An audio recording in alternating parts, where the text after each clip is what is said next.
superheroes. I'm Pink Phoenix, coming to you from Purdue University College of Veterinary Medicine's League of VetaHumanz. Today, our special guest on VetaHumanz Live is VetaHuman Morph Mouse. Thanks for being on the show, Morph Mouse.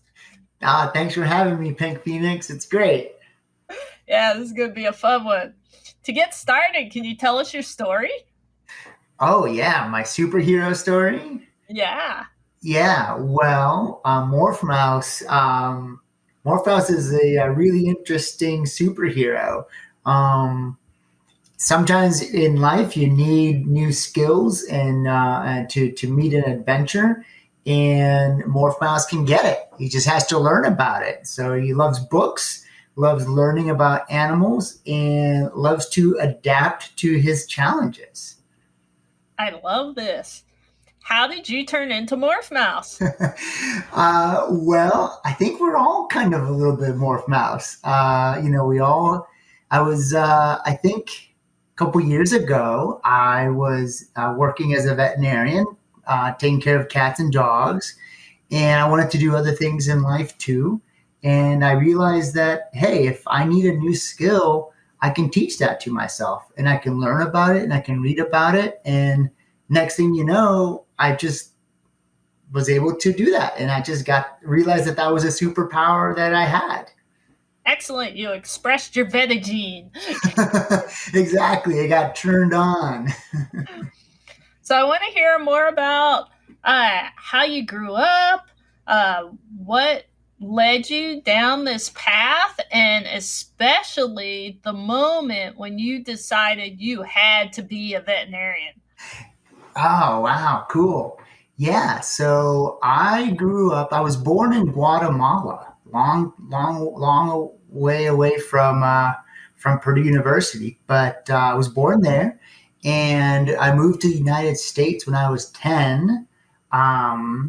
And my dad was a veterinarian. He's always done lab animal medicine and research. And so, of course, at first I didn't want anything to do with that. And so when I got to Purdue, I started studying biology, and I really liked it. And in one of the summers in undergrad, I took a trip to Costa Rica, and my job there was to catch butterflies. And so I ran around the jungle and the rainforest for a whole summer catching butterflies and learning about where they live. But then when I came back, I realized, man, I really want to do it. I think I'm really going to do it. And so I walked over and I changed my major, and I signed up to go on an animal science in anticipation of being a veterinarian. So that was it. That was the moment I knew that I could do it. Way cool. I'm glad you did. I do want to hear more about something. If you would share it, what was it like coming here at the age of 10? What was that transition like? Yeah, that's a good one. It was really interesting. I was very lucky, and I had great teachers. And I moved to a small town in Indiana, so it was really kind of small and unique. It was a challenge for sure. My English wasn't great then, and of course my family was in a really dynamic place, changing a lot. But we were able to get through it. And one of my favorite memories was, in school. Sometimes it was really hard because I didn't know any of the kids, and so I just rushed through my homework and go home. And my fifth grade teacher, Mrs. Anderson, actually walked to my house after school and let my grandma know that I didn't do my homework well and I should try again. And at first I was grumpy, but now I'm really thankful for her doing that. So a lot of support from a lot of people and a lot of luck. But yeah, moving to the States was cool. Thanks so much for sharing that. I have a question for you. Are you the kind of veterinarian you thought you would be, or has your career path changed? Yeah, it has changed. When I was in veterinary school, I wanted to work on different problems that veterinarians can handle. So, for example, I had this plan to study different parasites that affect sheep and wolves and humans in Kyrgyzstan and Mongolia and China, and I had this vision that I would get to travel the world and do this type of work. And that didn't work out at first, and that's okay. And then I started doing a small animal medicine, which I really liked, and I've been doing that for 10 years. And now, over the last 2 years, I realized, hey, I've got this Veta gene going on. I can learn new things, and I've started going back to school to learn more about how a veterinarian could really do the type of work that I originally wanted to do. And I started sort of along that path now. So right now, not only am I a veterinarian on a couple days a week, but I'm also a student again too. And it's been really cool to relearn some skills that I think are going to guide me to the next veterinary adventure. That is just outstanding. So you had dreamed about traveling the world. Veterinary medicine is pretty global. Have you gotten to travel much? I have gotten a chance to travel in a lot of the Americas. One of my human adventures was doing a bike ride from Los Angeles, California, all the way through Central America and all the way down to Rio de Janeiro in Brazil. Now, I wasn't taking care of cats and dogs like a veterinarian, but I was there, and I got to see the different places and the different cultures and the different way that we humans interact with our animals. One of my favorite times was I was riding my bicycle around Lake Titicaca in Bolivia, going from Peru into Bolivia, and I got to meet a woman who was an alpaca rancher. And I got to see her, and I got to learn about how she works with her animals, and it was really neat. I remember that. That was so awesome. My hero.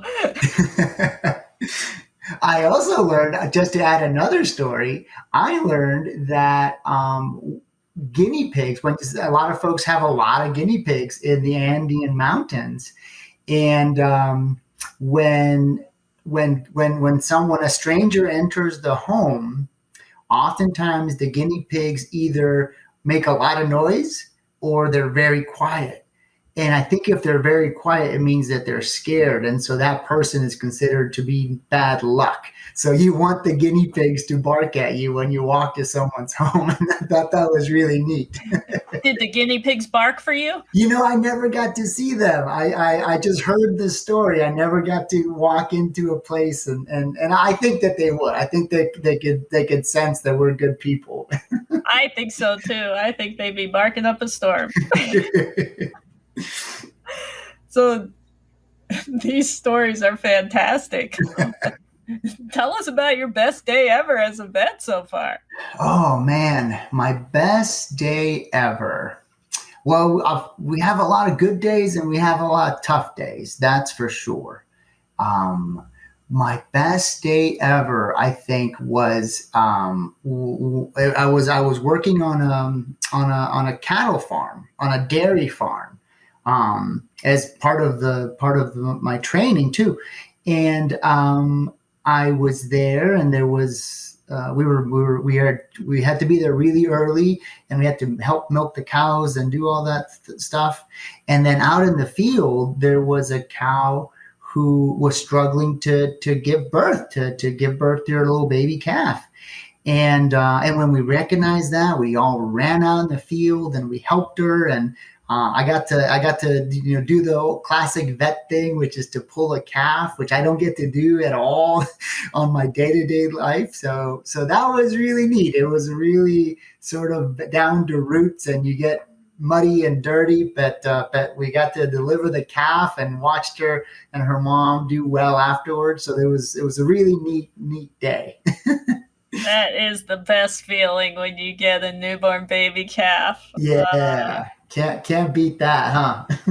And you are very skilled at this. One way to develop our superpowers and to become better human beings is to see things from different perspectives. Mm. And you've already told us just phenomenal stories on how you do this.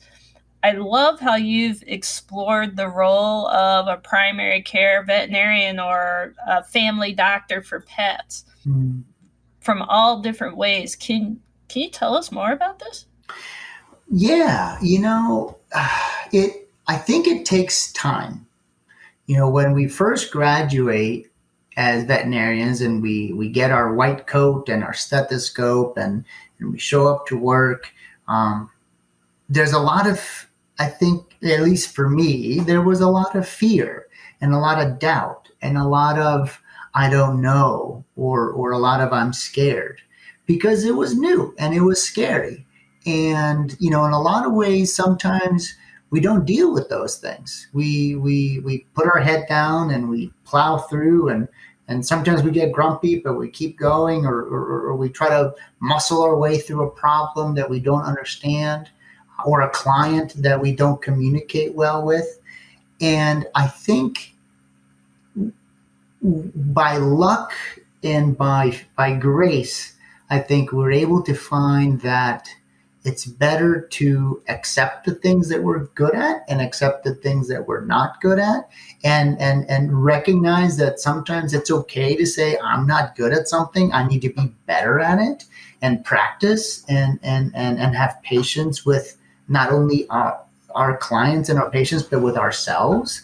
And then you start getting the ability to look at the role of a veterinarian, not so much from my perspective, our perspective, but from the client's perspective and even from the pet's perspective.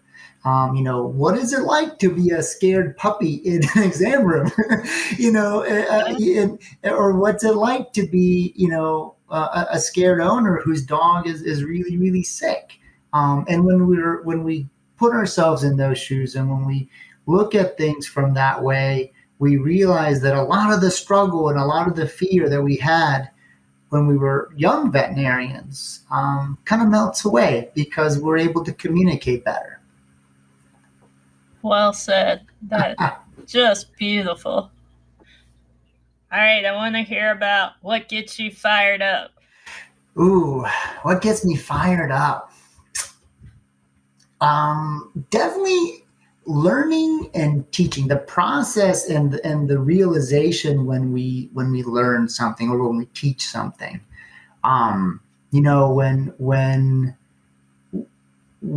I read or I study or I talk with someone and I learn something new, it gets me really excited because I think, man, I now no longer have to worry about this challenge because I've learned something new. And teaching as well. So I one of my favorite stories, one of my favorite days as working in my hospital was a day that I saw a little dog who had gotten diabetes and he needed insulin to feel better. And that's a hard thing to do because his owners had to give him injections every day, twice a day. And that's a tough thing to do. That's a scary thing to do. and we were struggling to really get the medicine to work well. And the owners were a bit struggling with giving the medication. But, it just happened that we were able to take extra time that day and really teach them how to do it. We took it step by step and kind of went back to the beginning. And by doing that, all of a sudden, owners were able to give the medicine a lot easier, and and um, and his sugar levels improved, and he was so much healthier. Um, Odin was his name, Little Odin. Little Odin all of a sudden started being just a trooper, and started barking again and wagging his tail again. And we realized, wow, we got it. We figured it out. And that type of moment when we learn something, or we see that a little, that the tough work that we put in is, it gives us that success, that really gets me fired up. That's such a great feeling. So learning gets you fired up. What are the cool new things you're learning about right now? Wow. Yeah. So I'm learning, let's see. So I said I'm in school. I told you guys I'm in school. I'm learning about this, of systems thinking. And it's a What really, is that? yeah, systems thinking. I hope I can do it justice, but because I'm still learning, so I'm new, so I'm scared that I'm going to give a wrong answer. But I'm just going to go at it. I'm just going Go to for it. I'm just going to be brave and go for it. So the way I think about it is it's a way to look at a new problem or a new challenge, that or an old challenge, and it's a way to think about it from a different point of view. And so instead of sort of fighting with the issues, with the steps, we look back and say, okay, well, we know that this happens at the beginning, and we know that we want this to happen at the end. And let's look at it and say, okay, what are all the different influences that could lead us to be successful? What are the things that improve our chances of success, and what are the things that delay our chances of success? And so by sort of, it's almost like prototyping. It's almost like building a little model of the problem that I'm trying to face. So, for example, if it is, Odin and his diabetes, and the issues that they're struggling with, if I open up a medicine book, it doesn't tell me about, the owner being scared, or it doesn't tell me about, Odin not wanting to eat in the morning. It doesn't tell me those things. And so with systems thinking, you start adding all these other layers that could affect the problem. And it sometimes gives you really good solutions. And so systems thinking is one thing that I'm learning about now. Absolutely, that's just so important, and it ties into seeing things from a different perspective and looking at all the variables in a situation so you can bring your best. Yeah. And, when I've thought about this, one of the coolest things about being a veterinarian is that even though we're not taught this, like there's not a book that says problem solving, that is what we do. Our patients don't talk to us, and we have to be detectives about it. And so I think that being a veterinarian has really prepared me well to learn about these type of things. This is awesome. So you've had a lot of school, and you're still in school, and you're doing all of these incredible things. When you're not doing all the thinking, what are you doing for fun? Yeah, for fun. You have to have fun. That's true. That's true. If you don't have fun, then why are we doing any of this anyways? I started playing frisbee golf. This over the pandemic, actually. Over the pandemic? Yeah. I started playing because it's outside, and you generally have to play by alone, because you're not supposed to be in big groups or whatever. And I started playing frisbee golf, and at first I was really bad at it. What was the key to your success? Oh, Turn that around. yeah, practice. and watching a lot of YouTube videos on how to throw a frisbee. Yeah, and it was really fun. I still like doing it. Right now, it's all covered in snow, so I can't go out there. But yeah, frisbee golf is my new jam. Yeah. And I've seen pictures of you leaping through deserts. I believe. What's that about? Yeah. I love being outdoors. I love going out and camping and hiking.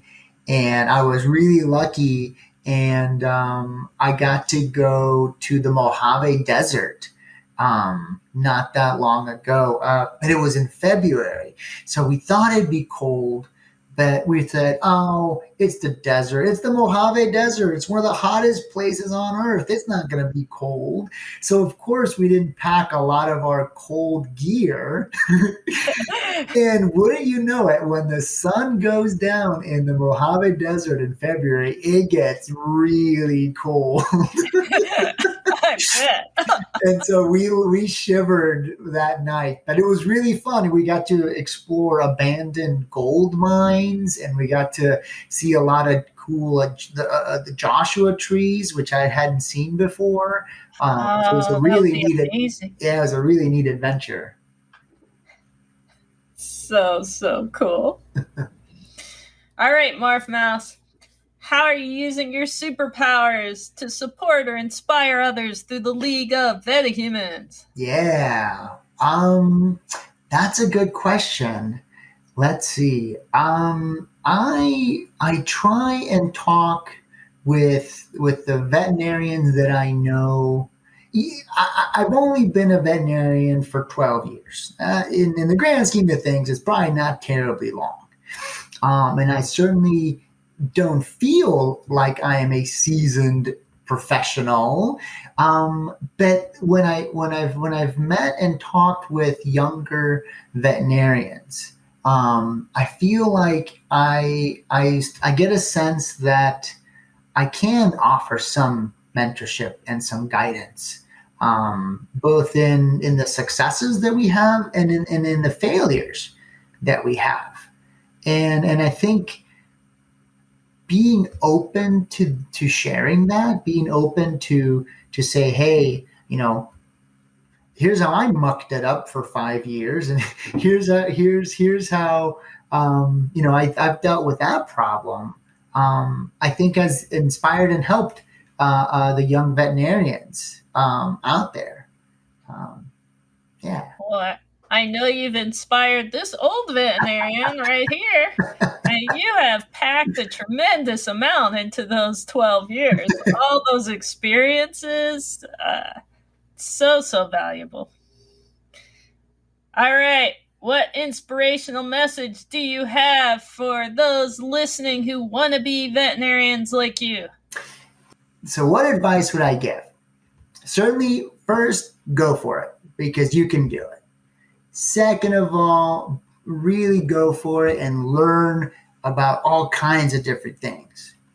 And third, be wary of anyone who says you can't do it. With dedication and learning, you can really achieve great things. I think we all have the power to learn and the power to grow. And if working with animals and helping them feel better is sort of a dream for a young would-be veterinarian, then truly, I don't think there's anything that's going to stop you. I think that with dedication and focus, it could happen. And so go for it. That's what I have to say. Absolutely. Go for it and surround yourself with people that are going to support you in your mission. Yeah. Like a good league of VetaHumanz. Yes. Well, thank you so much for being on the show, Morph Mouse. Thank you for having me, Pink Phoenix. This was a lot of fun. It was. You can learn more about other League of VetaHumanz superheroes at vetahumanz.org. If you liked this episode, and I know you did, please subscribe, rate, and share it with your friends. And remember, use your powers for good.